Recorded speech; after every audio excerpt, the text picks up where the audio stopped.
Rajpardi MES Noorani high school ખાતે ધોરણ 10 અને 12ના વિદ્યાર્થીઓનો વિદાય સમારંભ ખૂબ જ ભાવુક અને યાદગાર માહોલમાં યોજાયો હતો. સમગ્ર શાળા પરિસરમાં આનંદ અને વિયોગની લાગણીઓ એકસાથે છવાઈ ગઈ હતી.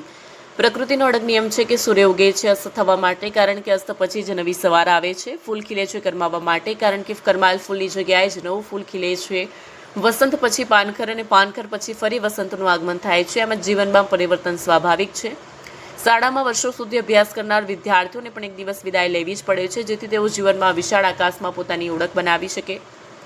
આમંત્રિત મહેમાન અબ્બાસ માસ્તરે પ્રેરણાદાયી વક્તવ્ય આપ્યું.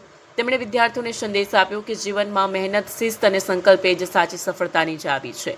જ્ઞાનનું મહત્વ સમજાવ્યું. પરીક્ષા સમયની સ્ટ્રેટેજી અને જીવનમાં મુશ્કેલીઓ અને અગવડો વચ્ચે સફળ થયેલ વ્યક્તિઓના જીવન વિશેનું પ્રેરણાદાયી વક્તવ્ય રજૂ કરવામાં આવ્યું અને વિદ્યાર્થીઓને આવનારી પરીક્ષા માટેની ઉત્તમ તૈયારી તણાવ વગર કઈ રીતે કરવી તેની સમજણ ખૂબ સરળતાથી આપી. કાર્યક્રમના અંતે બોર્ડની લેખિત પરીક્ષામાં દરેક વિદ્યાર્થી સારા નંબરે પાસ થઈને શાળા તેમજ પરિવારનું નામ ઉજ્જવળ બનાવે તેવી શુભકામનાઓ પાઠવી.